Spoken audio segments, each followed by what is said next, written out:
Nandamuri నటసింహం Balakrishna, lady Amitabh Vijayashanti combination 1984 నుంచి 1993 వరకు, అంటే 10 ఏళ్ల పాటు సాగింది. ఈ 10 ఏళ్ల కాలంలో ఇద్దరూ కలిసి 17 చిత్రాల్లో నటించారు. వాటిల్లో కేవలం 2 ఫ్లాప్స్, ఓ 3 చిత్రాలు యావరేజ్గా నడిచాయి. మిగిలినవన్నీ సూపర్ హిట్ అయ్యి వసూళ్ల వర్షం కురిపించాయి. బాలకృష్ణ సోలో హీరోగా ఇన్నింగ్స్ ప్రారంభించే సమయానికి విజయశాంతి వర్ధమాన హీరోయిన్. వీరిద్దరి కాంబినేషన్లో 1984లో కథానాయకుడు చిత్రంతో మొదలైంది. ఆ సినిమా పెద్ద హిట్, సిల్వర్ జూబ్లీ మూవీ. అప్పటి నుంచి వీళ్ళ కాంబినేషన్లో ప్రతి ఏడాది 2 చిత్రాలు తప్పకుండా వచ్చేవి. వీరిద్దరి కాంబినేషన్లో వచ్చిన 2వ సినిమా పట్టాభిషేకం. ఇది బాలకృష్ణ సొంత సినిమా కావడం విశేషం. దర్శకేంద్రుడు రాఘవేంద్రరావు దర్శకత్వంలో రూపొందిన ఈ చిత్రానికి రికార్డు స్థాయిలో ఓపెనింగ్స్ వచ్చినా ఆశించిన స్థాయిలో విజయం సాధించలేదు. ముద్దుల కృష్ణయ్య, బాలకృష్ణ, విజయశాంతి కాంబినేషన్లో వచ్చిన 3వ సినిమా. భార్గవ్ ఆర్ట్స్ సంస్థలో విజయశాంతి నటించిన తొలి సినిమా ఇదే.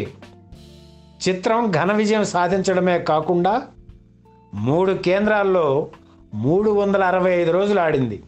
బాలకృష్ణ, విజయశాంతి జంటగా నటించిన మరో చిత్రం దేశోద్ధారకుడు. రికార్డు స్థాయి ఓపెనింగ్స్తో ఈ చిత్రం సంచలన వసూళ్లు సాధించి శతదినోత్సవం జరుపుకుంది. బాలకృష్ణ తొలిసారిగా ద్విపాత్రాభినయం చేసిన అపూర్వ సహోదరుల చిత్రంలో విజయశాంతి ఒక కథానాయిక కాగా, భానుప్రియ మరో నాయిక. ఈ చిత్రం ఏరియా అమ్మకాల్లో అప్పటి వరకు వచ్చిన అన్ని చిత్రాల కంటే అత్యధిక రేట్లకు బిజినెస్ జరిగింది. దసరా కానుకగా విడుదలయ్యి సూపర్ కలెక్షన్లు వసూలు చేసింది. దర్శకుడు రాఘవేంద్రరావు, ఆయన సోదరుడు కృష్ణమోహన్ రావు కలిసి ఆర్కే అసోసియేట్స్ బ్యానర్పై నిర్మించిన తొలి సినిమా ఇదే. వీరిద్దరి కలయికలో వచ్చిన మరో చిత్రం భార్గవరాముడు. ఆశించిన స్థాయిలో విజయం సాధించకపోయినా శతదినోత్సవం జరుపుకుంది. బాలయ్య, విజయశాంతి జంటగా నటించిన మరో సినిమా సాహస సామ్రాట్. ఈ సినిమాకు మొదట పెట్టిన పేరు సామ్రాట్.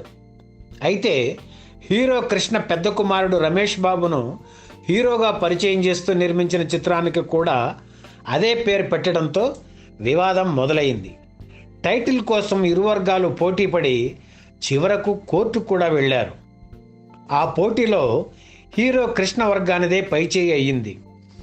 దాంతో బాలయ్య చిత్రం పేరును సాహస సామ్రాట్గా మార్చుకోక తప్పలేదు. ఈ చిత్రం ఆడలేదు. భార్గవ్ ఆర్ట్స్ సంస్థలో బాలయ్య, విజయశాంతి జంటగా నటించిన మరో చిత్రం మువ్వ గోపాలుడు. ఈ చిత్రం ఘన విజయం సాధించింది. 31 కేంద్రాల్లో 100 రోజులు ఆడింది. బాలకృష్ణ, విజయశాంతి కాంబినేషన్లో వచ్చిన మరో సూపర్ హిట్ మూవీ భలే దొంగ. అగ్ర నిర్మాత దేవి వరప్రసాద్ సమర్పణలో ఆయన సోదరి సుజాత నిర్మించిన ఈ చిత్రానికి కోదండరామిరెడ్డి దర్శకత్వం వహించారు. మోహన్ బాబు, చరణ్ రాజు విలన్లుగా నటించిన ఈ చిత్రంలో శారద ఓ పవర్ఫుల్ పాత్ర పోషించారు. స్కూల్ మాస్టర్గా రావు గోపాలరావు సాఫ్ట్ క్యారెక్టర్ పోషించడం విశేషం.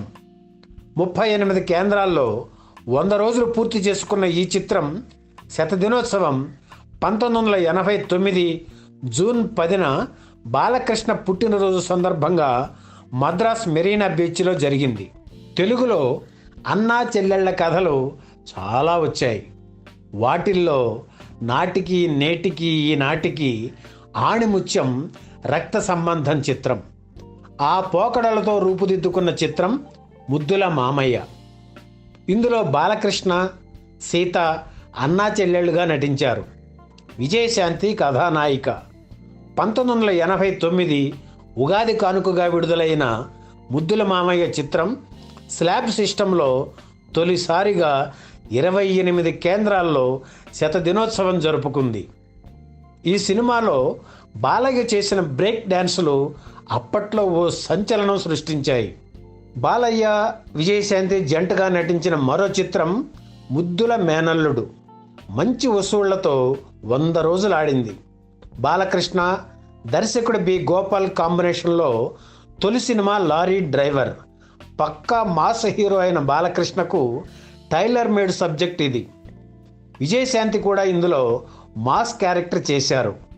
నటుడు రావు గోపాలరావు నిర్మించిన ఈ చిత్రం బాలయ్య కూతురు బ్రాహ్మణి పుట్టినరోజు సందర్భంగా డిసెంబర్ 21న విడుదలయ్యి ఘన విజయం సాధించింది. అనేక విజయవంతమైన చిత్రాలను నిర్మించిన ప్రసాద్ ఆర్ట్ పిక్చర్స్ అధినేత సుబ్బారావు బాలయ్యతో నిర్మించిన 2వ సినిమా తల్లిదండ్రులు. సీనియర్ డైరెక్టర్ తాతినేని రామారావు దర్శకత్వం వహించిన ఈ చిత్రంలో విజయశాంతి కథానాయికగా నటించారు. ఈ కుటుంబ కథా చిత్రం విజయం సాధించింది. అన్యాయాన్ని అంతం చేయడానికి పోలీస్ ఆఫీసర్ కూడా రవిడీలా ప్రవర్తించక తప్పదు అనే కథాంశంతో రూపొందించిన చిత్రం రౌడీ ఇన్స్పెక్టర్. ఈ సినిమాలో ఆటో రాణిగా విజయశాంతి మాస్ క్యారెక్టర్ చేశారు. సినిమాలో ఆమెకు 2 ఫైట్స్ కూడా ఉన్నాయి. లెంగ్త్ ఎక్కువ కావడంతో అందులో విజయశాంతి చేసిన ఒక ఫైట్ను తొలగించాలని దర్శక నిర్మాతలు భావించారు. కానీ బాలయ్య అందుకు అంగీకరించలేదు. ఆ అమ్మాయి అంత కష్టపడి ఫైట్ చేస్తే తొలగించడం అన్యాయం, కావలిస్తే నా ఫైట్స్లో ఒకటి తీసేయండి అని అడ్డుపడ్డారు. అటువంటి హీరో బాలయ్య. రౌడీ ఇన్స్పెక్టర్ చిత్రం ఘన విజయం సాధించింది. ఒక స్టార్ హీరో బొగ్గుగని కార్మికుడుగా నటించిన తొలి చిత్రం నిప్పు రవ్వ. ఈ సినిమాకు విజయశాంతి భర్త శ్రీనివాస ప్రసాద్ నిర్మాత కావడం విశేషం. అత్యంత భారీ బడ్జెట్తో ఈ చిత్రం తయారైంది. అయితే సినిమా ప్రారంభంలో స్నేహితులుగా ఉన్న బాలయ్య, విజయశాంతి చిత్ర నిర్మాణం రకరకాల కారణాల వల్ల డిలే అవ్వడంతో శత్రువులుగా మారిపోయారు. వారిద్దరి మధ్య మాటలు కూడా కరువయ్యాయి. నిప్పురవ్వ చిత్రానికి పోటీగా తను నటించిన మరో చిత్రం బంగారు బుల్లోడు విడుదల చేయడానికి బాలకృష్ణ అనుమతి ఇవ్వడం ఆ రోజుల్లో చర్చనీయాంశమైంది. నిప్పురవ్వ చిత్రం తర్వాత వీరిద్దరి కాంబినేషన్లో మరే చిత్రం రాలేదు. ఇది జరిగి 28 ఏళ్ళయింది. ఈ వీడియో మీకు నచ్చితే లైక్ చేయండి, షేర్ చేయండి, వెంటనే సబ్స్క్రైబ్ కూడా చేయండి.